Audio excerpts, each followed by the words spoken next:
Ok. Desculpa aí. Tranquilo. Bom dia, boa tarde, boa noite, conforme a ocasião daqueles que nos assistem. É mais um prazer imenso estar aqui de volta, né, com o nosso Burkcast. Meu nome é André e hoje a gente está retomando as atividades com a Rosana Rabelo, né? Ela teve, não vou dizer 10 minutos de fama, mas um período bem divulgado aí na cidade, porque foi vencedora das eleições para o Conselho Tutelar, mas não chegou a assumir, né? Então, queria que você já começasse falando sobre isso. O que te motivou a tentar essa empreitada, né? E qual foi o processo, como é que foi a sua campanha para tal e o desfecho? Tá bom, Por então, favor. como disse o André, bom dia, boa tarde e por precaução, boa noite, né? Primeiramente, eu queria agradecer pela oportunidade de estar aqui falando com vocês. Tá ótimo. Eu vejo, assim, uma seriedade muito grande no Instituto e eu fico feliz, né, de poder falar também com o seu público e que eu acho que tem muitos amigos meus. Sim, eu acho que tem muitos normal. amigos meus. Bom, eu sou advogada de formação, né? Já atuava com o direito da família, uma área que, assim, eu sempre gostei desde a época do estágio na faculdade, sabe? Tá. E sabe que poucos advogados gostam dessa área, porque lida com os problemas da grande família, né? É problema familiar, sim. Então é aquelas trocas de mensagem por WhatsApp, tentando intermediar, mas eu gosto. Tá. Gosto desse quesinho da psicologia, desse quesinho de aconselhamento. Sim. É uma área que sempre gostei. E aí, há não muito tempo atrás, eu comecei a ter contato com uma área do Estatuto da Criança e do Adolescente que tem um viés mais conservador, que poucos profissionais têm. E poucos profissionais têm acesso, porque é o tipo de informação que você não encontra no Google, né? Tá. Não encontra numa simples pesquisa. Ok. E aí eu passei a integrar grupos de advogados no Brasil, né? Ter formação com pessoas como o doutor Alexandre Magno Moreira, que já foi do Brasil Paralelo, né? E é a pessoa que hoje, apesar de estar um pouco afastada, é a pessoa que fala, por exemplo, sobre liberdade educacional com muita propriedade. Então, foi um olhar que me foi aberto para algumas questões do Estatuto da Criança e do Adolescente que eu ainda não havia visto algum outro profissional de uma forma mais ampla atuando. Tá. Nesse meio dos advogados, com esse olhar para o Estatuto da Criança de uma forma diferente, a gente começou a perceber no meio dos profissionais que faltavam profissionais no Conselho Tutelar, Tá. com esse olhar. E que era necessário, né? O Conselho Tutelar, ele é um órgão autônomo, não jurisdicional, mas que ele lida com a lei. Mas a lei, ela é assim, você pode ter um olhar progressista ou um olhar conservador para a lei. Ok. E faltava esse olhar mais conservador. E aí outras pessoas também me falaram, Rosana, por que você não vai para o conselho? Eu falei, meu Deus, conselho tutelar, mas eu já faço a minha parte na advocacia, né? Só que essas conversas, né, sobre, olha, é necessário que alguém vá lá e com esse olhar, com uma formação técnica jurídica, para conseguir levar esse olhar. E aí foi quando realmente teve a abertura para inscrição, e eu falei, bom, entendemos em família, em oração, de que estava se apresentando esse propósito para nós. E aí eu fiz a inscrição, achei que ia participar só de como se fosse um concurso público, eu não imaginava nem um terço do que eu iria passar nesse processo, né, como desafio. E aí você viu que o desafio foi grande, né? Sim, eu estava engajado, eu me engajei bastante na época, né? Eu lembro, inclusive, que tratando especificamente dessa situação do Conselho Tutelar, porque a eleição ela é nacional, né? Acontece Ela em acontece todas as em todas as cidades. cidades a nível Brasil, no país todo. É. E aí eu me recordo que achei até interessante, porque eu mesmo nunca tinha me atentado para As pessoas todas falaram com a sua cara, assim, que é um certo constrangimento de não saber que tinha eleição, mas ninguém sabia. Então.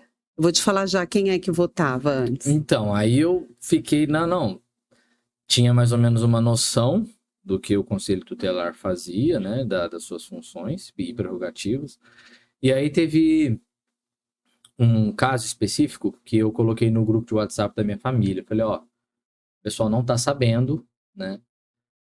Não é divulgado, mas nesse domingo, assim assado, vai ter eleição para o Conselho Tutelar, isso e aquilo, e a comunidade, né, cristã conservadora está se mobilizando, né, para poder colocar lá a gente que acredita nos nossos valores. E aí eu me recordo de uma frase da minha mãe, achei até interessante. No grupo de WhatsApp, ela falou, nossa, vai ter tal, eles fazem mesmo isso, não sei o que, e como é que eu faço para votar? Onde é? Porque não é divulgado nada, nem aonde é feita a votação, nada disso, né? E aí, na época, o Rodrigo Mocelin, né, que hoje tá até bem conhecido no meio do YouTube, ele divulgou um vídeo falando da eleição e tudo mais, né? Não indicou candidato nenhum, ele fez o correto, mas falou para, ó, você vai lá, se informe, procure saber e tal. E o meu tio, meu tio é policial, e ele tinha um amigo que havia trabalhado com ele dentro da polícia, da corporação, e estava concorrendo. Ela falou, ó, eu vou votar nesse aqui, ele é amigo meu, assim assado, tal, acredito no trabalho dele e tá disposto a encarar, ok. E aí, aqui em São José, no caso, houve uma mobilização muito forte, né, em seu favor, né? E como é que chegou? Assim, como é que o seu nome acabou sendo mais veiculado, entendeu? Como é que foi esse processo? Porque foi bem orgânico, não teve uma atitude centralizadora ali, estatal. Foi bem de sociedade mesmo. Foi. Então, até hoje as pessoas me perguntam, né, a quem foi que te elegeu? Eu falo muita gente. Por quê? Foram 7.004 votos, foi a votação mais expressiva do Brasil de todos os tempos. Do país, isso mesmo, eu lembro disso. E foi assim... algo que eu não conhecia, nunca tinha experimentado. Para não dizer que eu nunca experimentei as urnas, eu já participei de grêmio, eleição de grêmio escolar, e não era um sucesso. Tá, entendi. Então, assim, hoje eu acredito que há um anseio da sociedade. Quando a gente olha para a sociedade joseense, existe uma característica dessas pessoas que são pessoas que têm uma busca espiritual, religiosa, pessoas que têm um anseio, estão padecendo de alguns maus, principalmente relacionado à infância e adolescência, sobretudo no âmbito escolar. E há esse anseio da sociedade e foram bandeiras que eu levantei. Então, algumas questões que eu acho que foi bastante relevante. Em primeiro lugar, as pessoas se sentiram respeitadas por terem sido informadas sobre essas eleições. Ok. Porque até então, quem votava era basicamente o pessoal assim, dos sindicatos, porque conseguia se mobilizar. Então, hoje eu parabenizo pelo Instituto, porque eu acho que é uma forma de se organizar. Sim, sim. Que nós estamos começando a encontrar, né? Mas a gente sabe que essa forma de organização, ela existe há muito tempo para a esquerda, por exemplo. Eles são organizados, de fato. Então, eles sempre foram votar aqui em São José dos Campos. Era fácil mobilizar. E o próprio pessoal do Poder Executivo, da Prefeitura, também fazia a mobilização deles e eleger. Então, era muito fácil manter as mesmas pessoas, né? Porque era o que as pessoas que sabiam e que iam votar, então se mantinha, né? Um ciclo vicioso, né? Eu não acho que tinha alguma coisa assim de errado com o Conselho Tutelar na nossa cidade, mas eu acho sim que poderia mudar, assim como mudou. E aí eu ia dizendo para você do anseio da sociedade, né? Eu vejo que há um anseio, por exemplo, quando a primeira bandeira que eu levantei foi contrária à erotização infantil, principalmente no ambiente escolar. E bem nessa época tinha surgido uma apresentação numa escola do Rio de Janeiro, até apelidada de uma forma vulgar, né? Cavalo Tarado, em que uma pessoa se fantasiava, né? Chegou a ter vídeo nos grupos de circular. Isso. E aí eu falava que aquilo era proibido pela nossa legislação, né, pelo Estatuto da Criança e do Adolescente, e tem muitas outras coisas que são proibidas, principalmente voltado para essa parte da sexualização, da erotização infantil, e que acontece como se fosse normal, né? Então, tanto dessa questão de músicas e tal. E aí foi algo que eu fui apresentando. Então, foram 7 pautas principais de defesa, que hoje eu já não chamo mais de pauta, eu falo que é um propósito de defesa, né? E que chamou muita atenção das pessoas. São José dos Campos, eu vejo que ela funciona, a cidade, como uma rede de contatos. Tá, explica um pouco melhor. Essa rede, você falou, foi orgânico. Sim. Então pense na cidade de São José dos Campos como uma rede de contatos, em que você vai ser conhecido tanto pelo bem quanto pelo mal. Tá. Uma pessoa fala de você para outra, que fala para outra, que outra vem e reforça, e quando você vai ver, essa rede ela está estabelecida. Okay. Essa teia, né, de contatos. Então eu percebi isso acontecendo, e aí percebo que somos maioria na forma de pensar em São José dos Campos. Tá. Nós temos uma maioria na forma de pensar. E aí eu volto ali no início, quando eu disse para você, nós somos pessoas que têm, de um modo geral, uma busca espiritual religiosa. E isso faz a diferença nessa teia, nessa forma de pensar. Então, as pessoas foram conversando umas com as outras, felizes por poderem fazer algo, porque eu vejo que o eleitor no Brasil, ele está cansado. Tá. Né? Tá. Então, quando a gente conversa hoje sobre eleições municipais que temos esse ano, a gente percebe esse cansaço nas pessoas. No Conselho Tutelar foi uma novidade. Olha, eu posso fazer algo. Está aqui. Né? Eu nunca soube, agora eu sei e eu vou fazer algo. As pessoas acreditaram, sabe, que poderia mudar algo com o Conselho Tutelar. Legal. Até quando saiu a impugnação e eu fui impedida de assumir e houve uma manifestação na Câmara, eu tive uma reunião com os vereadores e eu falei para eles, olha, o ano que vem vocês vão sentir o reflexo dessa impugnação. Porque as pessoas estão cansadas de não terem poder de voto. De não ter voz, né? De não ter voz, de serem injustiçadas e não terem a quem recorrer. Sim. Nós vamos ver o ano que vem o resultado disso nas urnas. Eu espero que não vão votar, não desistam, vamos lá, vamos continuar, né, nessa luta. Mas assim, quando eu falo isso, assim, não vamos desistir de eleger pessoas, não vamos desistir de acreditar.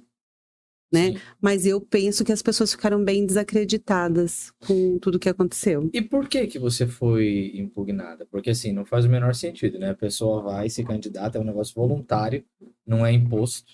Isso, é um voto facultativo. E assim, do pouco que eu li a respeito, diferente da maracutaia que rola no Congresso, onde você não vota em alguém e pelo voto de legenda, aquele cara é catapultado e senta numa cadeira lá, porque você tem aqueles que eles chamam de imã, né? Puxa muito voto e aí o voto é distribuído na legenda e você coloca lá um monte de apadrinhado e cabide que o cara nunca recebeu um voto sequer. Ok. No Conselho Tutelar, não, porque não tem partido. Então, como é que pode... Desculpa. Então, como é que pode a candidata que foi a mais eleita no país não assumir. O que eles alegaram? Então, foi algo que realmente que criou uma comoção nacional, inclusive foi falado de plenário no Senado pelo senador Eduardo Girão, e até para mim, né, ia caindo a ficha de que assim, poxa, foi uma grande injustiça mesmo, né, porque assim, o que eles alegaram foi que houve, vou resumir em dois termos: abuso de poder religioso e abuso de poder político. Deixa eu te interromper só um instantinho. Uhum. Existe isso? Então, o abuso de poder religioso, ele não é reconhecido como uma figura jurídica. Exato, não existe. Não Estão existe. inventando esse... E eu acho que nós vamos ter esse ano algo aí nesse sentido. Eu acho que o ano passado foi uma grande preparação para querer tirar, né, o envolvimento das igrejas. E quando a gente entende o que é igreja, a gente sabe que é impossível parar a igreja, né? Tentaram na base da força e ela só cresceu. A história mostra isso, né? Meu esposo sempre fala isso. Ele fala assim, amor, quanto mais batem em você, mais você cresce nesse sentido de ser conhecida. E eu acho que é isso que acontece com a igreja, corpo de Cristo, pessoas que formam essa igreja. É o que a gente tem visto pela história, né? Então nós sabemos que a igreja, ela é imparável. Então não adianta quererem pôr um nome de abuso de poder religioso, ou seja o que for. Então esta mobilização, essa teia que aconteceu, ela não poderia trazer um desequilíbrio para o pleito. Como que ela poderia trazer um desequilíbrio para o pleito? Quando um pastor de púlpito, ele faz, né, o uso, faz uma campanha ali. Ou ele pode gerir essa campanha, ou ele pode financiar essa campanha. Isso traz um desequilíbrio para o pleito. Mas não teve isso. Não, o que aconteceu foi o seguinte, olha só, apareceu uma denúncia assim muito suspeita, e daqui a pouco eu te conto por que ela é suspeita. Mas ela foi gravada, houve uma gravação de um celular. Então tinha um homem que hoje eu sei sim que era um pastor, mas na época não tinha, na denúncia não tinha identificação do local e nem da pessoa que falava. E ele falava assim, gente, aí tinha aquele meu panfleto digital, né, que tinha no Instagram para quem quisesse acessar, tinha o site também. Ele falava assim, essa moça, a Rosana, ela não é daqui, mas vamos dar um voto de confiança. Ela é da Poêmia, ainda falava o nome da minha igreja errado, que é Poema. Poema. Ela é da Poêmia, vamos dar um voto de confiança para ela e tal. No vídeo ficava claro que ele não me conhecia, que eu não estava no local e eu não sou onipresente. Eu não tinha como impedir que uma pessoa fizesse aquilo. Aliás, se alguém quisesse fazer para me prejudicar, poderia ter feito. Foi gravado de um celular, de um local que não era identificado, uma pessoa que não era identificada. Então foi uma prova muito insegura, né? Eu sou, como advogada, eu posso dizer isso. Uma prova insegura. Imagina você ser acusado de algo que você não pudesse impedir, que você não sabia que tinha acontecido, né? Como que você vai fazer? Os meios que eu pude, eu falava assim no Instagram, e eu tenho todas essas gravações, né? Você acredita que foi forjada? Eu acho que não. Não? Tá. Eu acho que não, mas hoje eu sei que a igreja que foi gravada é a igreja dos familiares, que os familiares da coordenadora do CMDCA, do Conselho Municipal do Direito da Criança e do Adolescente, frequentam. Tá. Por que eu destaco isso? Porque a outra prova que tem na denúncia foi printado do perfil do Instagram da coordenadora do CMDCA. Ok. Isso significa que quem forneceu a prova para o denunciante foi a pessoa que era a presidente da comissão, a coordenadora da comissão eleitoral. Então é como se o juiz que fosse te julgar fornecesse as provas contra você. Você entendeu? Entendi. Então, assim, juridicamente, é todo eivado difícil. né? Mas aí vamos para a segunda, então, para a segunda acusação, que foi abuso de poder político. Uma pausa aí, então. Tá bom. Só para eu entender. Pode perguntar. Foi feita uma denúncia de que teve favorecimento do candidato em prol da eleição, do pleito. É isso? Basicamente é isso. Quando você fala de abuso de poder religioso e abuso de poder político, que é o segundo item que nós vamos falar, é basicamente isso, querendo dizer que houve um favorecimento. Tá.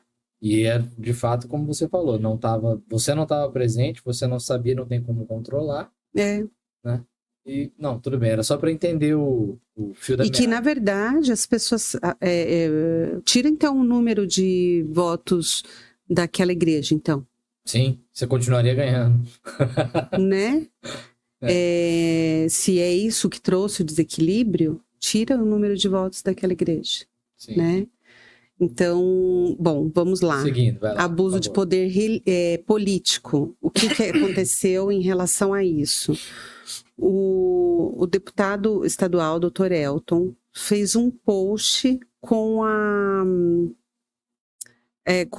também com o panfleto e tinha um outro que alguém fez, que era eu e o candidato Vinícius.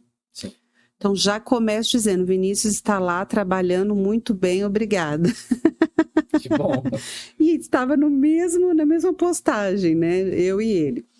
E ele dizia assim, que ele, como pessoa física, como pai, como cidadão joseense, ele declarava o apoio dele a mim e a esse outro candidato. Assim que eu vi essa publicação, eu entrei em contato com a assessoria dele e pedi para que fosse retirado. Aí eu falei, olha, eu vou fazer o seguinte, então, eu vou fazer uma notificação extrajudicial para que eu possa me proteger, me resguardar dessa situação, porque eu acho que isso não vai dar certo. E aí assim, faltava acho que uma semana para o pleito. Tava no calor, assim, no auge né? Aí eu falei, gente, isso nem acho que seria necessário agora, mas enfim, né? Falei, vamos lá. Aí fiz a notificação extrajudicial, em menos de 24 horas eles retiraram. Eu fiz a notificação pelo uso indevido de imagem, né? Pedi que se abstesse de fazer qualquer outro uso de imagem e tal, fiz preventivo também. Eu lembro que inclusive a gente tentou fazer essa entrevista com você na época e você falou, não posso. Não, eu tomei todos os cuidados. Eu não tenho, assim, a menor... Na época, eu lembro que eu fiquei tão confusa, assim, com tudo que estava acontecendo, que eu falei, será que eu fiz alguma coisa de errado? Chega uma hora você começa a olhar e fala, será que eu fiz alguma coisa? Mas eu tenho a plena certeza de que eu não fiz nada de errado. Certo. Eu tenho a plena convicção de que tudo que estava ao meu alcance, hoje eu olho, né, eu analiso tudo que aconteceu e consigo enxergar que tudo que estava ao meu alcance, nas redes sociais eu falava assim, não façam uso da minha imagem sem conversar com a minha assessoria, eu tenho uma imagem de campanha que eu só quero usar essa imagem. Então, se você precisar de algo, fale conosco, não faça nada sem falar comigo. Então, tudo que estava ao meu alcance, eu fiz. Sim. Agora, né, a gente não consegue controlar as pessoas. E aí, fiz essa notificação extrajudicial, foi retirado em menos de 24 horas. Então, tudo que estava ao meu alcance foi feito. E eles falam que eu cometi abuso de poder político. Porém, o outro candidato que estava nessa mesma postagem continuou lá tranquilamente, está trabalhando, uma ótima pessoa, inclusive, fico feliz por ele estar lá, mas só para mostrar o desequilíbrio no julgamento, né? Antes disso, né? Então, assim, depois, quando eu tive acesso ao processo administrativo, eu vi que foi enviado para a Procuradoria Municipal para que eles dessem um parecer, porque a comissão do Conselho Municipal, né, a comissão eleitoral, não se sentia capaz para julgar o caso. A Procuradoria fez um parecer favorável a mim, e ainda assim, essa comissão que não tinha condições de julgar, julga contrário ao parecer da Procuradoria. Não tinha condições de julgar por quê? Desculpa. Eles disseram que era complexo para julgar. Ah, tá. E aí eles encaminharam para a procuradoria fazer um parecer. Ok. A procuradoria fez um A parecer seu favor. a meu favor. Uhum. E ainda assim, aí eles julgaram contrário ao parecer. Porque como foi a seu favor, aí eles viraram competentes para julgar, né? Porque... Então, hoje eu entendo que existiu uma jogada política aí. Eu lembro que teve um dia que eu fui para São Paulo para mostrar pro vice-governador Felício. Falei, eu gostaria de mostrar para o senhor como está injusta essa denúncia que foi feita contra mim. Eu sei que o senhor tem, né, forte influência em São José dos Campos e eu gostaria que o senhor impedisse que essa injustiça fosse feita. E mostrei para ele. Mostrei lá a fotinho do perfil, do Instagram e tal, né? Eu não entendia de onde partia essa perseguição, né?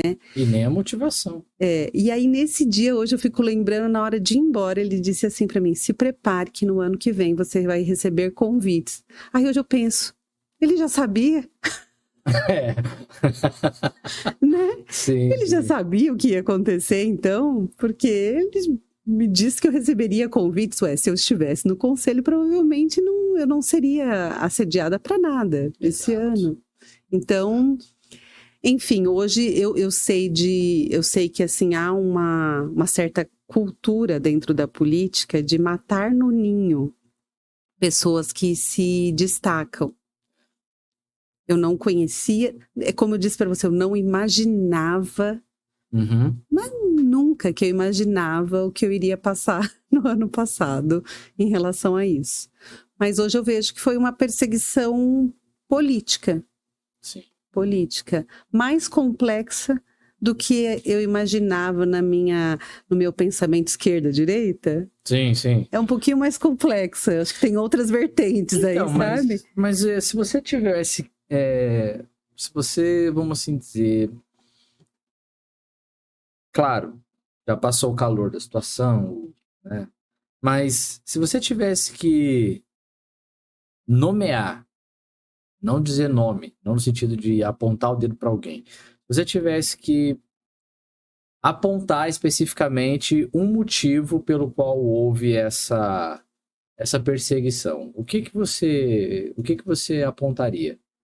Por que motivo não queriam que você assumisse a função dentro do conselho? Até porque, como você mesma comentou, basicamente o que aconteceu foi o seguinte, a gente sabe que a Rosana não assumiu a função. Foi a mais votada, mas não assumiu. Só que se você perguntar para todo mundo que votou, ou para o próprio cidadão joseense, ninguém vai saber quem tá lá. Então, em tese, não interfere, porque ninguém sabe quem é hoje. A gente sabe que você não assumiu por conta da proporção que tomou. Então, qual era o motivo? Se você tivesse que apontar, isso aqui foi a questão raiz de por que não me queriam lá, ou de por que houve tudo isso. Eu tenho, como você me perguntou um motivo, então eu vou falar o grande motivo. Tá. A nossa briga não é contra a carne, nem contra o sangue. Então você acredita que seja espiritual? Eu acredito que, em primeiro lugar, a batalha ela é espiritual. Talvez não seja isso que você queria ouvir de mim, mas não, assim, como você me pediu um grande motivo... eu não consigo separar tudo o que aconteceu do mundo espiritual.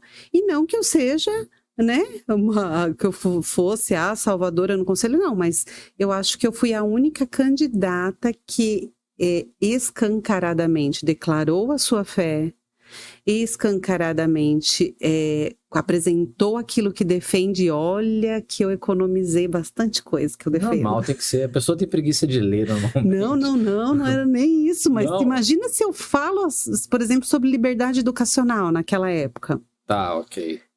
Né? Sim. Imagina se eu falo... Eu toquei de leve em assunto da questão de vacinas que não estão no PNI. Eu já apanhei quase que imediatamente. Então, eu poupei, sim, algumas coisas que, se eu quisesse causar polêmica, se esse fosse o intuito, sim, e que há um anseio da sociedade por isso, Se eu Uhum. quisesse ter feito isso, mas assim, eu entendia que não era importante fazer isso. E que eu não deveria fazer justamente para ter um processo mais tranquilo, Tá. né? Então, assim, imagina se eu tivesse falado. Então, hoje eu olho, né? Então, podem ter 1000 motivos velados ou não de que isso tenha acontecido. Mas eu não consigo deixar de ver que o grande motivo foi batalha espiritual. Entendi. Agora, aquilo que parece, né, espiritualmente, que parece uma derrota, a gente sabe que não é assim, né? Então, em todo momento, assim, é claro que no final de todo esse processo eu fiquei bem cansada, fisicamente Eu falando, emocionalmente, senti vontade de me esconder, de ir para a roça dos meus pais e, né, virar uma avestruz, mas em todo o tempo eu me senti muito amparada e confiante de que Deus estava agindo, que eu não estava entendendo, mas que Deus estava agindo. Então, Ok. eu não tenho como não como separar essas coisas. Tá. Eu vejo que existe um propósito grande e que envolve, sem dúvida nenhuma, é regido espiritualmente. Entendi. Ok. E aproveitando, né, ainda esse gancho a respeito do conselho tutelar e a sua, como você comentou, por falta de uma melhor palavra, a sua afeição por causas familiares, que normalmente acaba sendo a ovelha negra do direito, né? Fala um pouco pra gente especificamente o propósito do conselho. O que além do propósito e missão dele, o porquê que, na época, houve tanta balbúrdia e barulho por conta da esquerda, porque eles perderam. Boa parte dos conselhos tutelares eles perderam naquelas eleições. Sim. Né? Eu entendo, assim, que a principal motivação deles é porque, querendo ou não, o que eles querem é controle. Eles querem o controle de tudo, querem ditar pautas, ditar... A gente tá vendo agora no Rio Grande do Sul aí que eles querem ditar o que é ou não verdade. Né? Tem o Ministério da Verdade lá que, não, isso aqui não é verdade, mas o pessoal vai lá, né? Houve o caso aí com uma emissora aí que falou um negócio, aí uma outra emissora desmentiu ao vivo, e aí, não é verdade. Quer dizer, né? É a narrativa mesmo. Eles querem ter controle da narrativa. Quem controla a narrativa, controla, por conseguinte, as pessoas e aí detém o poder. Né? Consegue fazer da gente marionete. Mas eles ficaram bem incomodados com essa perda, evidentemente. Não acredito que seja, aliás, por conta de poder político, porque, vamos lá, São José dos Campos tem o quê? 700 mil habitantes, aproximadamente. 10% disso dá 70 mil. Então, você teve a expressão de 1% da sociedade que foi votar. Nem 10% dos eleitores da cidade foram votar. E foi a mais votada do Brasil. Então, assim, é uma eleição muito pequena. É uma eleição politicamente pequena, de certa forma até irrisória, né? Só que teve bastante barulho. Então, qual é a função do conselho? E além da questão de perda de controle de narrativa, a que você atribui tanto barulho por parte da oposição? Então, o Conselho Tutelar, por definição, então, ele é o órgão responsável por zelar pelos direitos das crianças e dos adolescentes, que é um órgão autônomo e não jurisdicional, como eu disse no início. Sim. Então, ele não é um órgão do judiciário, ele não é um órgão do executivo, ele é autônomo, apesar de o salário dos conselheiros serem pagos pelo poder executivo. Ok. Mas diz a lei que ele tem essa autonomia. Por que eu falo assim, diz a lei? Porque eu não, na prática, só pelo processo eleitoral, eu vi que não é bem assim. Né? Existe um controle sobre esse órgão. né? E ele é, né? A gente viu no processo eleitoral, existe um controle, existe essa autonomia, ela não é bem assim. E mesmo não sendo jurisdicional, existe uma ligação com o Ministério Público também, o conselheiro ele tem que ter essa consciência de autonomia para tanto saber dizer não para o Ministério Público como para qualquer outro órgão e manter essa autonomia. Ok.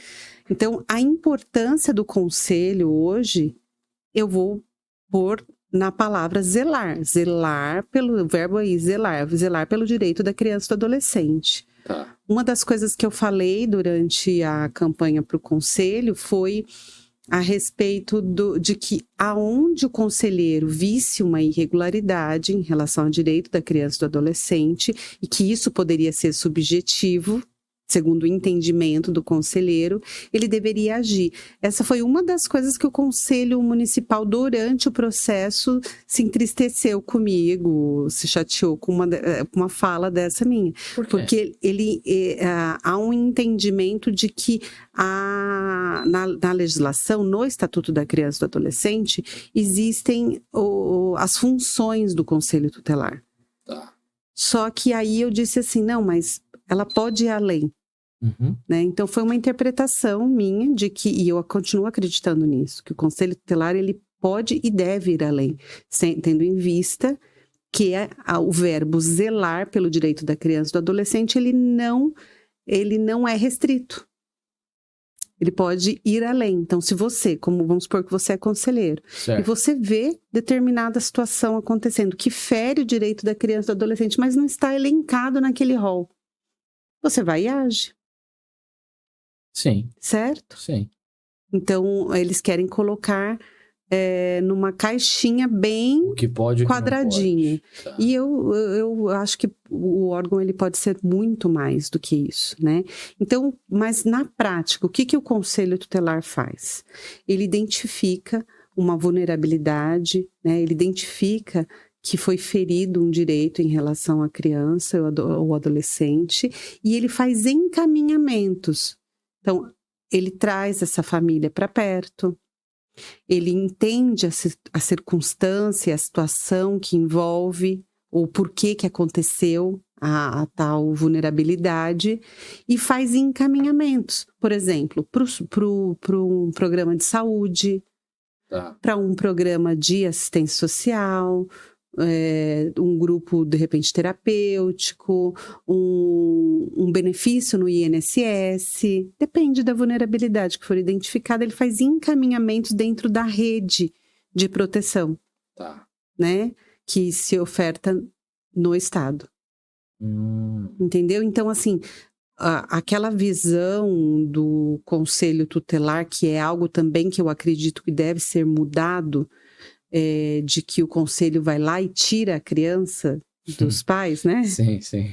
Se você não estudar direito, o Conselho Tutelar vai vir aqui, Sim, né? sim. Então, essa visão, ela deve ser mudada. O Conselho Tutelar, ele tem que ser visto como o órgão que está lá para ajudar. Não só a criança, como a família. Não é um órgão inquisidor, né? Não deve ser. Não deve ser. Né? Não deve ser porque hoje é?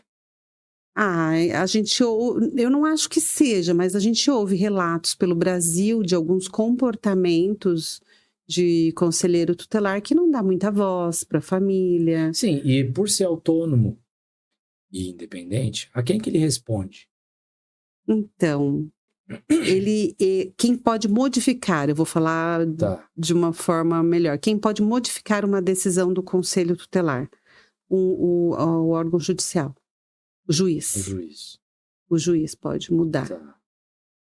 Entendi. E ao longo dessa sua explicação, você falou a respeito do ferir, né? Ferir direitos da criança e do adolescente, né?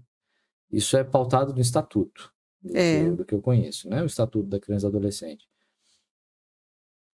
Quais direitos especificamente ali o Conselho Tutelar é mais ativo? Depende daquilo que for identificado como vulnerabilidade. Então, Mas a maioria das... quem identifica é o conselheiro? Não, a sociedade... Então, o conselheiro, ele pode fazer fiscalizações. Tá. Então, por exemplo, eu vou falar de coisas que as pessoas conhecem menos. O conselheiro, ele deve fiscalizar as instituições de acolhimento, por exemplo, que Tá. são os antigos abrigos. Abrigos, é. Né? Ele deve fiscalizar. O conselheiro, ele deve fiscalizar instituições de medida socioeducativa, que é quando o adolescente, ele pratica Um delito. um delito que se equipara a crime, mas né, não se chama infração quando é cometido por adolescente. Tá. Essas instituições que têm fechado, né, acontece muita irregularidade. Muita. Sim, acredito. Né?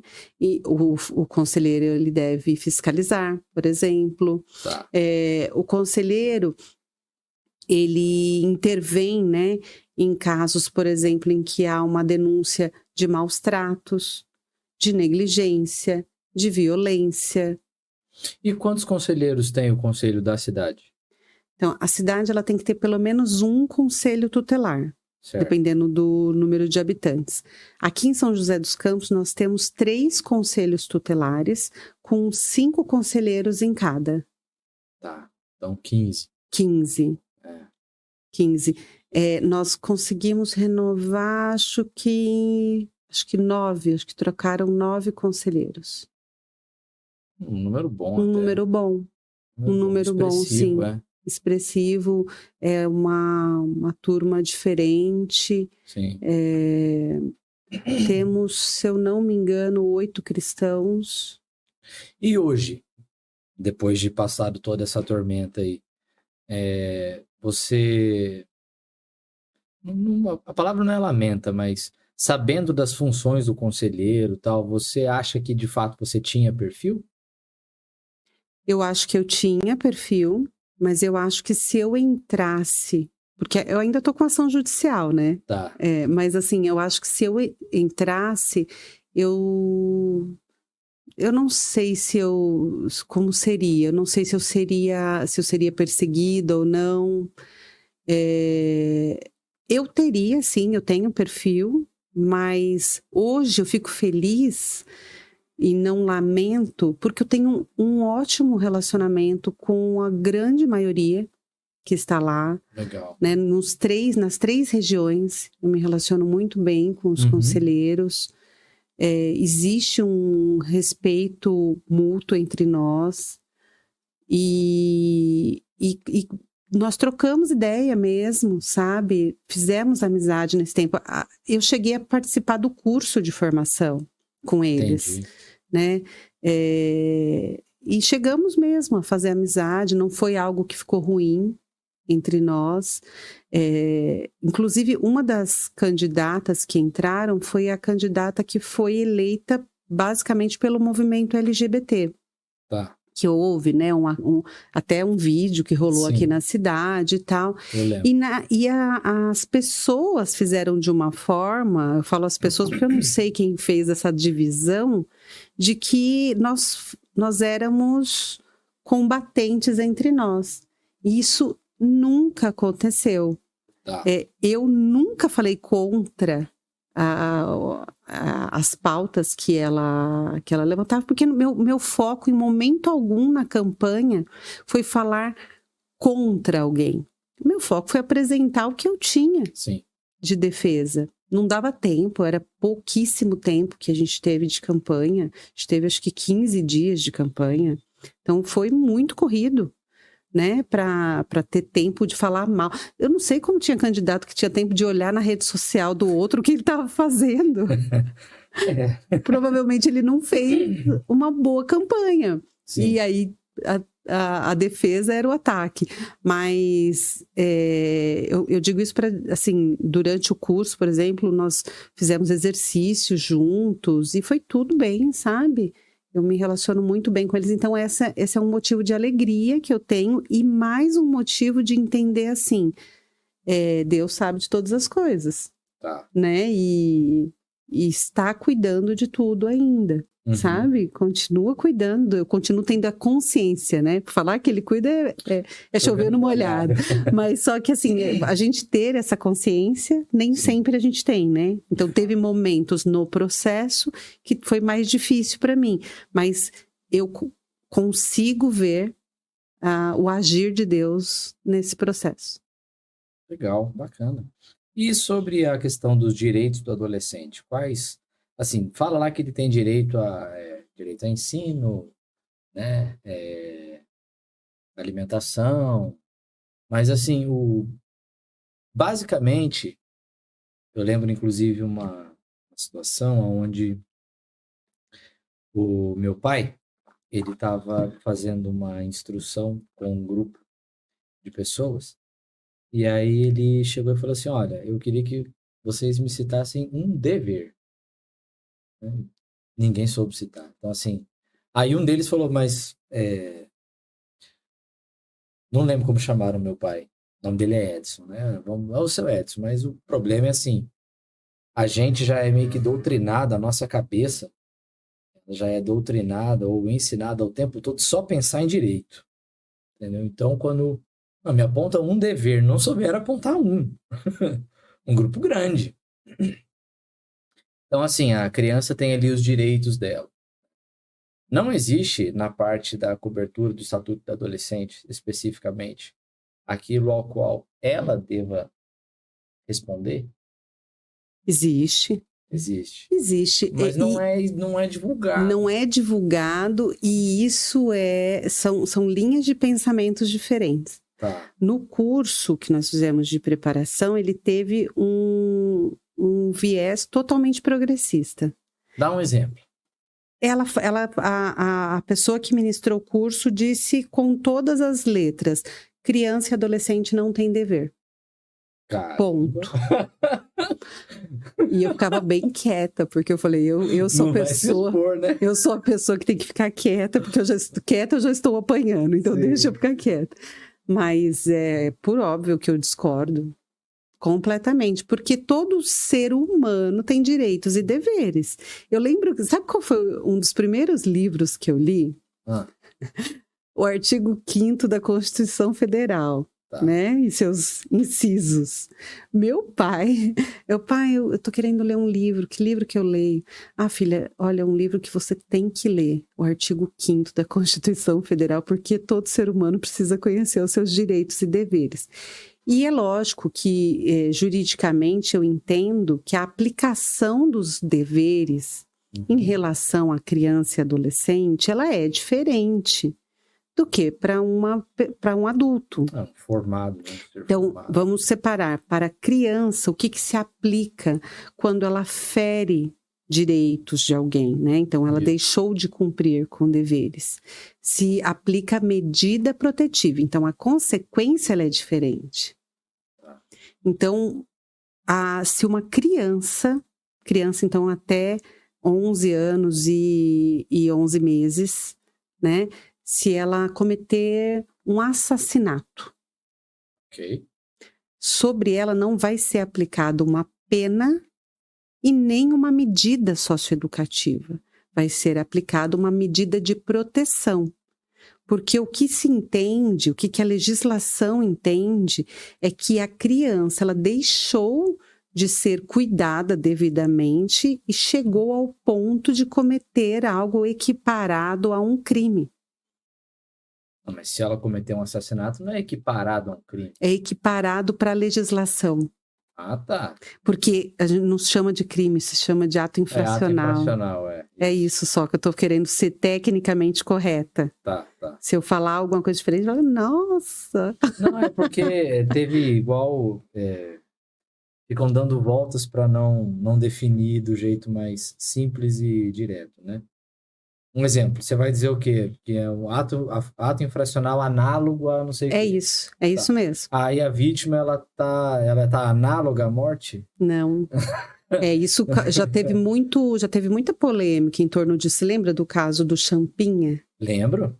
Então, esse é um caso típico que causou, assim, na sociedade a discussão. a esse respeito, porque foi terrível, né, o crime que aconteceu, e aí o análogo a crime, a infração análoga a crime, e até, né, um estudo de o que acontecia no caso do rapaz. Hoje me parece, inclusive, que ele está internado num instituto psiquiátrico voltado mesmo para esse tipo de infração em São Paulo. Não tem em todo lugar, por exemplo. Então, se acontecesse aqui, ou ele seria encaminhado para lá ou não teria esse tipo de instituição, né? Aqui. Sim. Mas, enfim, então, existe sim o dever. A sociedade, ela é dessa forma, né? Nós temos direitos e deveres.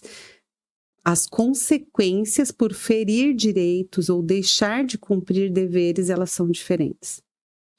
Então, eu entendo, né? Eu não quero mudar o mundo, não é essa a minha pretensão. Sim, mas você tem uma visão, né? Porque, assim, lá diz que a criança tem direito ao ensino. Certo? Sim. Tá lá, ela tem direito ao ensino, ok. Aí o Estado provê instituições de ensino, as escolas, sejam de esfera estadual ou municipal, tá? Não é tão comum nessa idade, né? Até 11 anos, como você falou, 11 anos e 11 meses, você não tem casos, assim, tão comoventes, vamos assim dizer. Tá. Mas o Estado está cumprindo o papel que ele se atribuiu, porque ninguém pediu que ele fizesse isso, pelo menos é a minha visão. Ninguém pediu que o Estado... eu estou pedindo aqui para o Estado me dar escola. Não, foi ele que se atribuiu isso aí para ter um controle. Tá, ok. Ele vai lá e cria instituição, dá treinamento para os professores, só que aí o professor é agredido pelo aluno. Então, assim, ele tem o direito ao ensino. Está sendo dado a ele meios pelo qual ele usufrua desse direito. E aí ele vai e agride o professor. E não tem pena para ele. Eu acho que o problema ele é tão maior até do que isso. Se a pena resolvesse, né, nós teríamos uma fácil solução, né? Era só ter a pena. Eu vejo que o problema ele é muito maior do que esse. Quando você fala para mim, o Estado chama para si essa responsabilidade, né? A nossa Constituição, ela fala que é dever do Estado e da família, né? Prover a educação. O Estado grande, um Estado grandão, gigantesco, um Estado que faz assim, deixa que eu faço tudo, ele não faz nada. Né? Ou faz tudo muito mal. E isso tá claro, né? Para quem quiser ver. Sim. Se você não quer acreditar no que a gente está falando, olha o número do PISA, que eu nem sei onde que tá o Brasil, mas eu sei que tá lá embaixo. Sim. Né? Vai na escola, vai na reunião de uma escola estadual, principalmente. Né? Não que a municipal esteja uma maravilha, mas você quer ver, né, como eu tenho estado em algumas escolas e tido a oportunidade de ministrar palestra, é angustiante a situação dos pais. Eu acredito. Né? Então, eu acho que é muito mais grave, como eu estava dizendo, muito mais complexo do que simplesmente você ter pena para um aluno que pratica uma violência contra um professor. Aí você ainda está falando contra um adulto. E a situação dos pais que têm que manter os seus filhos na escola. Sim. Você tem situações ameaçadoras, desde droga, violência, violência psicológica, um ambiente insalubre em vários aspectos. E aí você vê que os pais dos adolescentes, vamos dizer, os que cometem aí, os que causam esse ambiente, nem a reunião escolar eles vão. Né? Então, existe uma desestrutura familiar muito grande por trás disso tudo, sabe? Sim. É um problema social bem complexo. Tá. Eu vejo as pessoas assim trazendo soluções Não, mas tem sim que investir mais na escola. Ai, tem que a criança ficar em tempo integral, tem que ter atividade de contraturno, tem que ter... Não, é tudo o Estado, é tudo solução onde o Estado é que provê o negócio. E que a família está cidadão, distante do seu filho, sabe? Então, assim, eu vejo o problema só sendo agravado ainda mais. Uhum. Não, mas você viu a escola tal, depois que começou tempo integral, nossa, apareceu tanta coisa. Lógico, você põe um bando de adolescente, gente, junto, distante dos pais o dia inteiro. Não há atividade que supra um adolescente por período integral, nem pode, né? Então tem hora que eles ficam sem fazer nada, com o celular na mão, que é um mundo. Eu falo que isso daqui é a rua. É a rua online. Então tudo que tem aí no mundo tem aqui. Sim. E num clique. Então, assim, e aí, gente, então assim, é um problemão. É um problemão. E que eu penso que a gente tem que voltar para as famílias, voltar para a célula primária da sociedade.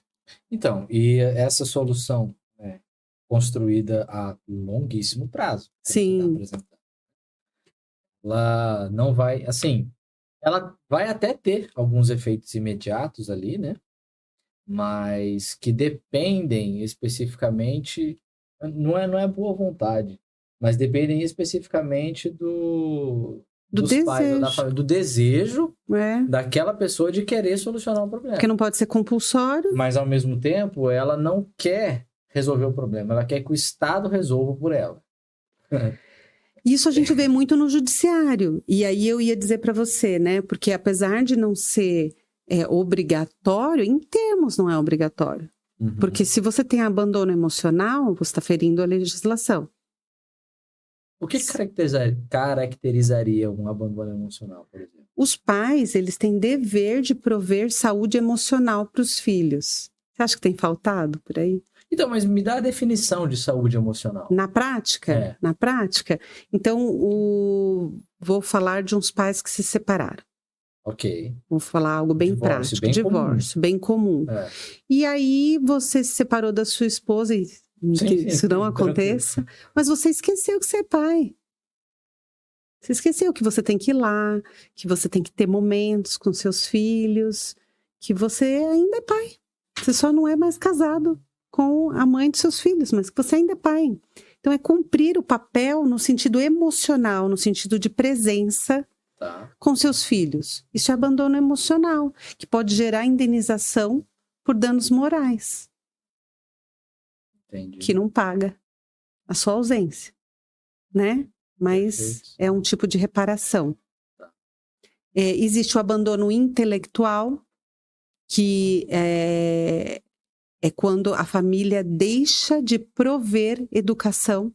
Uhum. Educação no sentido mesmo de formal, pedagógica, não só da criação de um modo geral, que a criação ela é bem mais ampla, né? Mas deixa de prover educação. Isso é uma responsabilidade dos pais. Então, eu falo que a presença dos pais, aí eu vou mais longe, né? A presença dos pais na escola, ela é necessária, né? Sim. Então, porque é muito fácil, eu entendo que a vida não é fácil, né? Que você tem trabalho, que você tem muitas coisas para pensar. Eu sou mãe, eu tenho muitos papéis, mas é necessário, prevendo o direito da criança e do adolescente, Sim. que os pais estejam muito presentes na educação. Muito, porque é a responsabilidade de prover é deles e de fornecer é do Estado. Mas de prover é dos pais. Uhum. É dos pais. Então, hoje há uma inversão e, para mim, essa inversão ela é proposital, pensando num Estado grande, em dizer que não é responsabilidade do Estado. Não é o que a nossa legislação diz. É responsabilidade do Estado prover. Está faltando com isso? Sim, está faltando.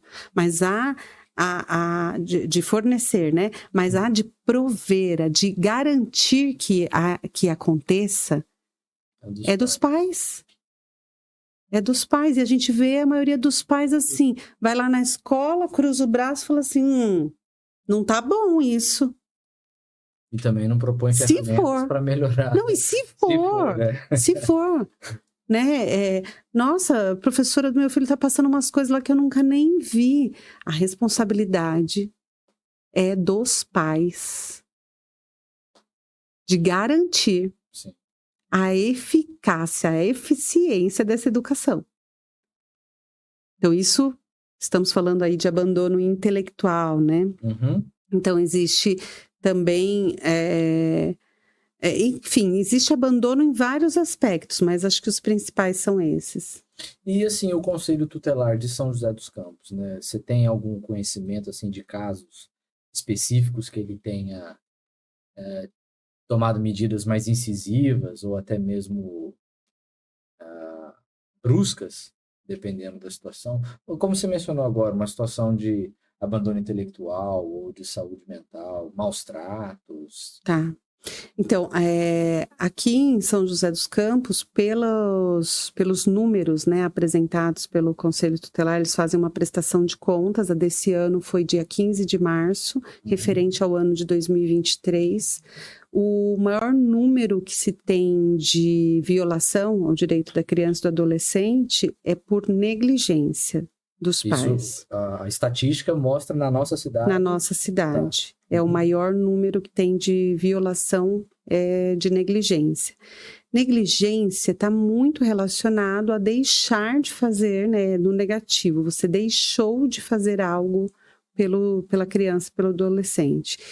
Nós temos um problema muito sério relacionado à drogadição, né? A dependência química. Sim. Em que, então, crianças são muito negligenciadas. Esse é um dos maiores, assim, o maior número de atendimento do Conselho Tutelar é relacionado a isso. Certo. Então, você tem crianças com irmãos que são trancados dentro de casa, né, que estão deixando de comer, deixando de se vestir bem, adequadamente, né, minimamente, deixando de ter o mínimo necessário. Uhum. Isso é negligência. Tá. E, assim, essa coleta de dados ela é feita especificamente pelo Conselho ou a Prefeitura que faz essa quantificação? A quantificação quem faz é o Conselho Tutelar. Eles têm um sistema em que são feitos os registros das denúncias e dos encaminhamentos, né, que são feitos. Entendi. E a Prefeitura, ela quantifica esses casos de que maneira? Então, não é a Prefeitura que quantifica. Não, eu digo assim, ela, como você falou, o Conselho Tutelar vai lá, faz a parte dele, ele é autônomo, né? Sim. Mas ela utiliza das estruturas que a Prefeitura... dos serviços? Isso, dos serviços, a prestação de serviços. Aí a Prefeitura, ela vai contabiliza, por exemplo, ó, esse tipo de serviço aqui tá... É o que o Conselho Tutelar está indicando que é o mais... Tá. Eu entendi. Incidente. Números públicos aí, né? Isso, números então, públicos. Isso é muito importante você falar, porque eu vejo que muitas famílias deixam de denunciar algumas situações, por exemplo, no caso das famílias onde tem crianças atípicas, Tá. com TEA, né? Transtorno do espectro autista. Por exemplo, quando deixa-se de ter educação inclusiva. Isso é algo que deve ser denunciado. É um direito da criança, do adolescente, que é descumprido e muitas vezes deixa-se de denunciar e aí você deixa de fazer número público. Tá. Sabe como num furto? Às vezes a pessoa deixa de não faz de o boletim. fazer o boletim de ocorrência, só que ele deixou de fazer um registro público de um número que vai contar na hora de se fazer um planejamento de políticas públicas. Certo. Então, eu estimulo as pessoas a fazerem denúncias nesse sentido. Né? Então, falta transporte para o portador, né, do transtorno do espectro autista, ou uma outra deficiência. Esses dados, principalmente, eu acho muito importante denunciar, porque forma número para políticas públicas, né? E é algo que está bastante em falta na nossa cidade em relação às famílias atípicas. Entendi. Que é um dever do Estado, tem muita legislação que prevê. Desde legislação em âmbito nacional até legislação municipal, que prevê direitos, né, para esse público, em especial, né, os portadores de deficiência, tanto física quanto intelectual. Eles têm muita legislação, só que na prática, a aplicação ela tem sido deficitária. Mas você, mudando um pouco de assunto, mas ainda dentro da mesma linha de raciocínio, você não acredita? Estou perguntando porque eu acredito nisso. Tá. O excesso de legislação, ele acaba por muitas vezes coibindo ou atrapalhando a própria sociedade de se engajar. Vou dar um exemplo. Você vai no metrô de São Paulo, eu acho, na minha opinião, não faz o menor sentido. Você tem lá um lugar específico para grávida, para idoso, tal. Foi necessário, não, tem uma lei agora. Entendeu? O lugar dele é esse aqui. Marcou ali qual é o lugar da pessoa. Tá. E fala que não, se não tiver ninguém nessa condição, você pode usar o assento. Aí, eu já presenciei esse tipo de cena. Por que não? O Estado assumiu essa função. Ele não disse isso pra mim, mas eu vi e é a dedução que eu faço. Entrou uma senhora no metrô, uma senhora idosa, e os assentos reservados ali para esse tipo de público já estavam todos ocupados. Tinha ali uma grávida, tinha idoso ali e tal, e aí diversas pessoas não se levantaram para ceder o lugar. Uhum. Não, porque o lugar dele é aquele, lamento que já tá lotado, eu não vou levantar daqui, entendeu? Quando, assim, para mim não faz o menor sentido. Eu só não cedi meu lugar porque eu também tava em pé. É um dever mais moral do que legal, né? Então, porque assim, quando você coloca um excesso de legislações, onde o Estado ele entra de maneira tão ativa, dizendo que vai prover tantos meios para garantir aquele direito, você, querendo ou não, você isenta o cidadão de cumprir com um dever de cidadania. Então, né? Só que assim, eu entendo isso, a sua colocação, mas eu me lembro de entender a natureza das leis.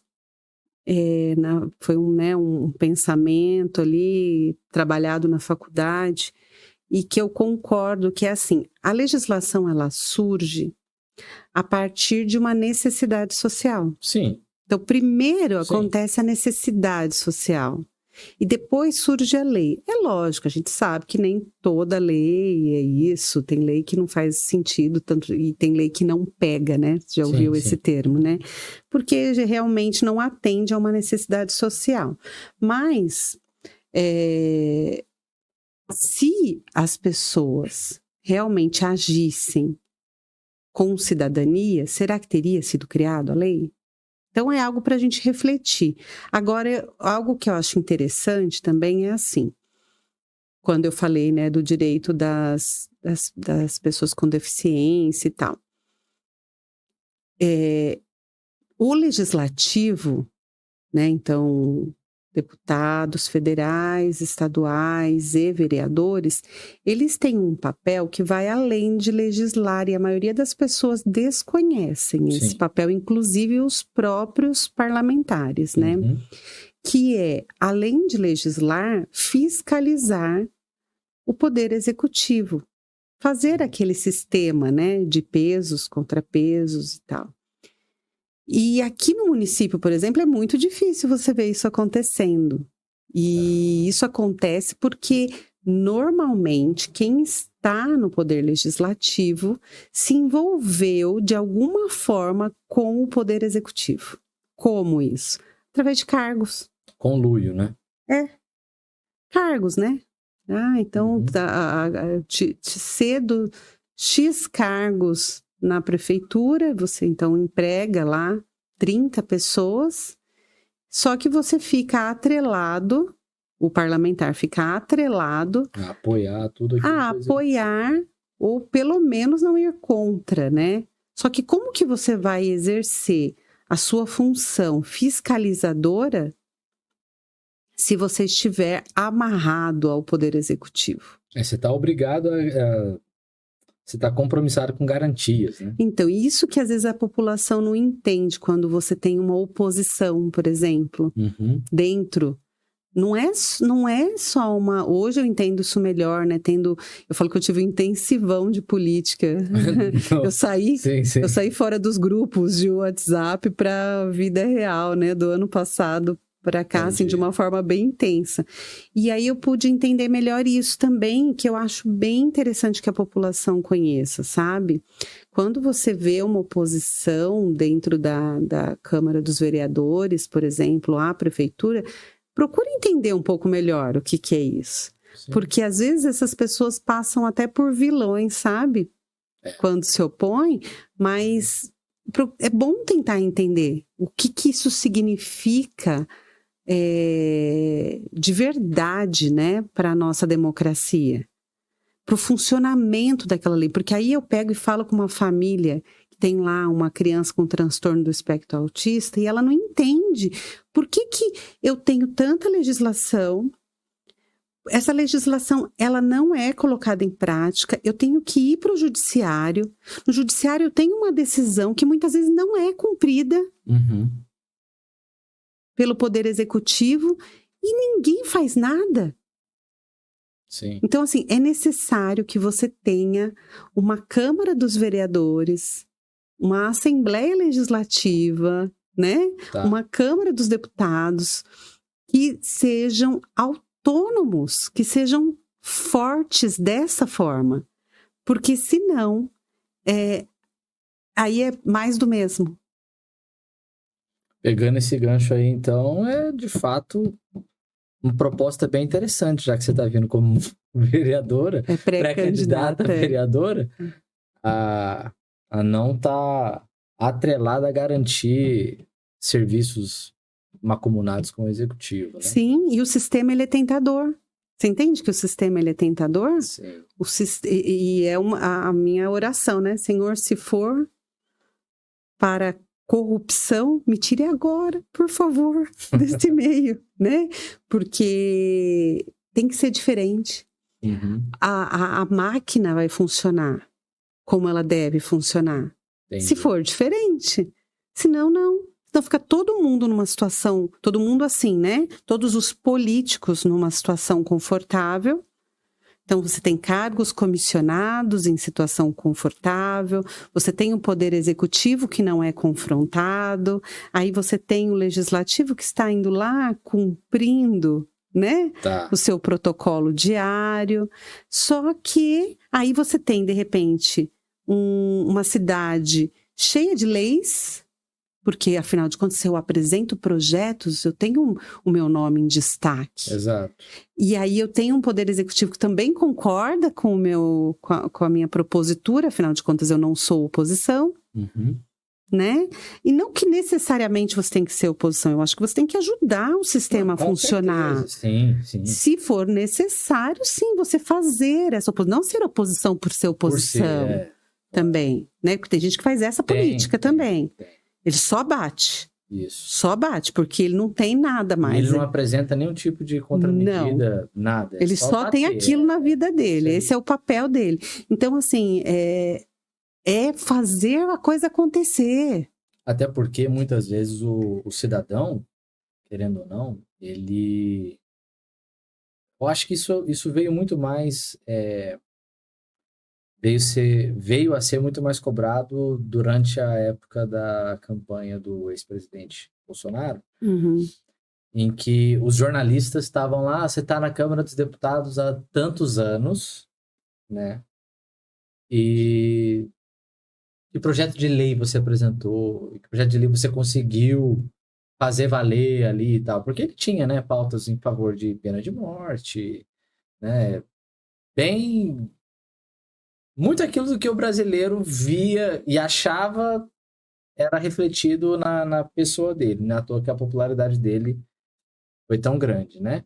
Mas assim, É tão grande. é tão grande, perdão. Mas eu digo o seguinte, porque eu não queria generalizar, mas a questão da mídia, né, colocar, não, a função do deputado é essa. O que você está lá há 30 anos como um inútil, porque você não conseguiu emplacar nenhum tipo de projeto. O cidadão falou, não, ele não conseguiu emplacar porque o sistema não permitiu, porque o que ele tentou, eu concordo. Né? O cidadão enxergando a situação. Só que assim, a maioria dos cidadãos sequer sabe qual é a função de um deputado, de um vereador. Não, assim, é leigo. Entendeu? Eu gosto... Ele acredita no bolso. Se o bolso dele tá cheio, o presidente é bom, o prefeito é bom. Se o bolso dele tá vazio, a culpa é do presidente. Né? Ai. E assim, falta aquela noção do dever dele, não do direito, do dever dele de fiscalizar aquele que teoricamente é o que está representando ele. E a representatividade não é somente, como você colocou muito bem, de legislar. Muitas vezes é fazer, de fato, uma oposição férrea, né, ferrenha, mas não por ser oposição. Mas aquela oposição consciente, olha, isso aqui tá errado. Ser um fiscal. Fazer o seu papel. Exato. Porque assim, se o cidadão não tem como estar lá todo dia na prefeitura para fiscalizar, ele vai colocar alguém. Que esse é o nosso sistema. É o sistema. Né? Então, assim, é fundamental que as pessoas compreendam o sistema político. Do contrário... E aí eu acho que é esse o papel. Quando a gente conscientizou as pessoas da importância de votar no Conselho Tutelar, foi um papel. Hoje, quando a gente fala aqui isso, né, com certeza vai ter muita gente que nunca ouviu falar isso. Então, a gente está fazendo um papel de conscientização e eu fico muito grata quando alguém faz isso por mim, né? De me conscientizar sobre algo. Então, eu espero encontrar corações gratos aí que recebam, né? Essa orientação e essa verdade, né? E consigam entender melhor o que acontece e aí, com isso também, passar para outras pessoas. Essa questão de fazer acontecer lá dentro também, eu gosto muito de ouvir a Ana Campagnolo, sabe? Deputada estadual de Santa Catarina. Ela fala que no início ela tinha um comportamento muito ferro e fogo e que ela não conseguia trabalhar direito por causa disso. Ela não via ela não conseguia fazer acontecer, não via frutos, isso. E ela fala sobre um equilíbrio no relacionamento, né? Inclusive com assim, oponentes mesmo, político, que eu achei muito maduro, assim, eu vi um amadurecimento dela nesse sentido político, a forma que ela fala sobre isso, que você deve ter as suas convicções e aquilo que você quer defender de forma muito firme, mas você tem que saber fazer acontecer. Ela fala isso, gosto de ouvir ela como política, assim, falando, que eu acho que ela amadureceu, acho que ela é inteligente, e aí ela fala assim, por exemplo, então você tem lá uma pauta que você não acha grave, mas você também não votaria favorável. Mas aí você tem uma que você quer muito que passe. Então, como que ela faz? Ela falou, eu voto naquela uma que eu acho que é mais insignificativa, favorável, mas negociando já. Vira um balcão, né? Vira, e eu acho que esse faz parte, sim, do sistema democrático, né? Não é uma corrupção, né? No sentido mais mesmo moral da palavra. É uma negociação. Né? E aí, a gente faz isso, né? Em casa a gente faz isso. Você não está negociando o princípio, né? Não tá. Não, ao contrário. Você está fazendo um jogo... Você não está negociando o princípio. Para conseguir justamente colocar à frente ou ter como fruto aquilo que você deseja, que você vislumbra, que defende um princípio, um valor, né? Sem dúvida alguma. Sim. Tá ótimo. Então, para a gente já estar caminhando aqui para o encerramento... Eu lembro que logo no começo, você colocou lá 9 pautas. Foi, a palavra que você usou foram pautas, né? As 9 pautas ali durante a sua Foram campanha. 7. 7, desculpa. Imagina. 7 pautas durante a sua campanha do Conselho Tutelar. E que você deixou algumas de fora, para não causar mais burburinho, né? E aí, então, eu queria aproveitar, te dar a oportunidade de falar o que você deixou de fora e por quê. Tá. E se isso entra nessa sua pré-candidatura atual. Olha, que pergunta inaugural. Eu falo inaugural porque eu não respondi isso em lugar nenhum. Mas eu deixei de fora principalmente a questão da liberdade educacional. Tá. Né? Esse foi o principal fator que eu deixei de fora e que foi uma das grandes questões que me atraíram para o Conselho Tutelar. Você se arrependeu de deixar de fora? Não. Achou pertinente? Não, porque eu consegui fazer com que essa mensagem chegasse a quem deveria chegar. Legal. Então, quem gostaria de saber dessa pauta de defesa sabia. E então, estrategicamente, eu vejo assim, eu não tenho como não ver que Deus permitiu, sabe? Porque pensa, 15 dias eu consegui fazer de forma velada, chegar essa informação a quem deveria chegar. Né? De fato, sim. Né? Então, assim, passou por trás de uma cortina e chegou onde tinha que chegar. Mas a liberdade educacional, né, para quem não sabe, mais conhecida como educação domiciliar ou homeschooling, é uma modalidade educacional, né?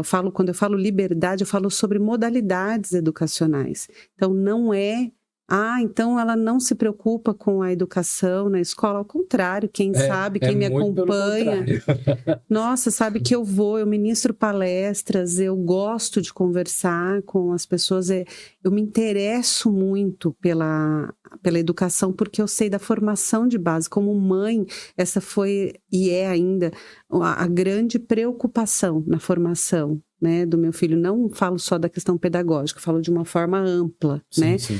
Mas eu acredito muito que as famílias têm que ter essa liberdade dentro do parâmetro possível no nosso país, que não é uma liberdade plena, né? No nosso país, constitucionalmente, não há essa possibilidade. Então, sempre tem que ter algum quesinho do Estado. O Estado ele tem que caminhar junto, né? Seja regulamentado, ainda que regulamentado o homeschooling, não é possível aquele homeschooling livre, totalmente no Brasil, mas eu acredito muito que as famílias tenham que ter essa liberdade de escolher a forma que entende mais adequada. Entende mais adequada deixar o seu filho integralmente na escola? Que assim o faça. Entende que deve trazer para si a educação dos seus filhos com a fiscalização de alguma forma do Estado? Que assim o faça. Né? Então, eu acredito muito na regulamentação do homeschooling para que as famílias não sejam perseguidas, as famílias que têm esse desejo de praticarem, né, essa modalidade educacional. Certo.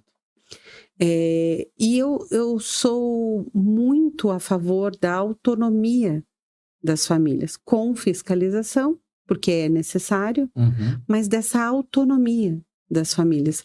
Uma questão que eu fico assim horrorizada de ver é quando eu vejo um juiz indo numa reportagem e dizer assim: as crianças não são dos pais, elas pertencem ao Estado. Eu acho que assim. Vai tirânico, cuidar do seu filho, né? Vai cuidar do seu filho. É um negócio completamente diabólico. E é ilegal. Sim. Porque a legislação diz que as crianças e os adolescentes, eles são sujeitos de direito. Então, dizer que eles são dos pais também não é algo certo. Apesar de eu entender melhor isso, né, quando se diz, não é meu filho, né, do que um juiz dizer que a criança é do Estado, é totalmente mal colocado, né? Eu entendo que a criança, ela está sujeita a ser protegida pelo Estado, quando necessário. Mas dizer que ela é do Estado, jamais. Então, vamos dizer de um modo geral que eu defendo a liberdade e a autonomia das famílias, Sim. sabe? Sim. Claro, sem ser hipócrita, sem fechar os olhos para as barbáries que existem, Sim. certo? Lógico, o fato de você... Mas a gente não pode colocar todo mundo num balaio, Não pode. né? De forma alguma. Então é isso. Então, assim, proteger quem deve ser protegido e dar liberdade para quem pode ter liberdade. Sabe? Então, Perfeito. assim, eu acredito muito que a autonomia, a autorresponsabilidade, né, das famílias é um caminho de solução para a sociedade. Com certeza. Jordan Peterson que fala isso, né? Até o ser humano assumir responsabilidade, você não tem... Não adianta você cogitar qualquer outro tipo de coisa. É. Porque tudo passa pelo ser responsável. Se você não assume responsabilidade por quem você é e pelos seus atos, você nunca vai progredir. Não, Porque e você olha... vai estar sempre colocando... Você vai estar sempre terceirizando a responsabilidade. Não, e olha, qual é a base da sociedade? A família. A família. A família. Então, quando toda destruição, ela parte de uma família desestruturada. Isso é óbvio. Não precisamos de estudo, não precisamos de filosofia, não precisamos nem da Bíblia para nos dizer isso. A gente olha para a sociedade e vê. Uma família desestruturada ocasiona uma sociedade desestruturada. Sim. Isso é óbvio. E o reverso também é verdadeiro. E o reverso é verdadeiro. Então, vamos então olhar para as sociedades que são melhor estruturadas. Então, você tem famílias estruturadas, você tem que ter uma base. Isso. Se você não tem base, né? Então aí você vê os problemas. Aí as pessoas estão lá na ponta tentando cortar um problema e não mexe na base. Sim. Tira poder da família, ao contrário, você tira poder da família, você tira a autonomia da família, você causa famílias dependentes do Estado com assistencialismo. Eu não sou contra assistencialismo, vou até deixar isso bem claro. Uhum. Eu acho que o assistencialismo ele é necessário para alavancar uma família e depois que ela consiga caminhar sozinha. Agora, o assistencialismo eterno, ele causa dependência, famílias fracas, sim, né? Eternamente dependentes desse Estado que nunca... responsabilidade dela mesmo. E que ele só vai dar para ela, pão e leite. Isso. Né? E ela não vai ter... Nunca vai alcançar o tudo que ela pode alcançar, a plenitude que ela pode alcançar. Sempre limitada. Você falou das leis limitarem? Sim. Eu vejo que quando você... então é só isso que eu tenho mesmo, né? É isso. Se contenta. Né? Isso. E, nossa, estou ganhando. Isso. Ainda assim, né? Estão me dando. Né? Você paga um imposto mais caro que da Suíça. Não estão lidando, estão tirando de você para devolver migalha, né? Isso, exato. E mais alguma outra pauta, além dessa da questão da liberdade educacional? Então, quando eu falei da autonomia, né, das famílias, de um modo geral, fortalecimento das famílias, nada de forma assim tão específica. Eu acho que se eu falar de qualquer outra questão, como por exemplo, que é polêmico, as vacinas que não estão no PNI não serem obrigatórias, eu acho pequeno. Ainda, né? Entendi, comparado ao todo, mas é claro, por exemplo, então falo hoje sem medo de errar, acredito sim em medidas de segurança, né, de saúde, né, de saúde pública, medidas de saúde pública, porém com suas totais reservas, até um tempo atrás funcionava muito bem essa questão. Não sei, o pessoal deu uma enlouquecida, né? De fazer a vacina de um dia para o outro, né? E eu entendo, foi uma pandemia e tal, mas cautela. A gente está aqui falando de aplicação de uma vacina que não está prevista no Plano Nacional de Imunização, que quer se cobrar, quer se aplicar em escolas, foi proibida em X países e aqui querem tornar obrigatório. Então, cautela, né? Sim. Cautela. Tá bom. Mais alguma observação, alguma coisa que você queira falar para os nossos ouvintes antes da gente estar encerrando? Eu quero agradecer, pela oportunidade. A gente é que agradece você de ter vindo. Me colocar à disposição, né? É algo que eu peço, né? Esse propósito, que eu entendo que é um propósito de atuação na vida pública, eu peço a intercessão, sim, dos irmãos, que é o primeiro, é a forma que eu acho que eu melhor posso receber dos irmãos em Cristo mesmo. E é isso, né? Força aí para os desafios que se apresentam. Tem um rapaz que eu costumo seguir no YouTube e ele fala, né, para você que está assistindo a gente aqui, que acompanha o nosso trabalho, né, e vê que vai ficar aqui no Brasil, que vai ficar... Porque tem gente que acaba querendo fugir, né? Acho que o aeroporto é a saída, né? Mas para você que tem, de fato, dedicação à sua família, ao seu país e aos seus valores, né? Ele fala uma frase que eu acho muito legal: desistir não é opção. Porque se você coloca isso como opção, vai ser a primeira que você vai tomar, né? Porque não, eu tenho a opção de desistir, então larga a mão de tudo. Se você, de fato, acredita, né, e luta por valores, desistir não é opção. Então, continuemos aí com a nossa luta, né? A nossa defesa dos valores que têm sido vilipendiados, na verdade é essa, têm sido vilipendiados e tem assaltado muitas vezes, tentado roubar esses valores, mas a sociedade, achei legal quando você colocou que São José tenha uma busca de uma necessidade mais espiritual, né? Mas a gente nota, na verdade, que assim, a nossa sociedade, falando especificamente de São José, ela é independente de classe social, as pessoas são ordeiras. Elas têm princípios de ordem, decência e têm lutado por isso. Então, que de fato continuem, né, perseverantes aí. E queria agradecer a audiência de vocês. Mais uma vez, obrigado, Rosana, por ter vindo. E até a próxima, pessoal. Muito obrigado. Valeu.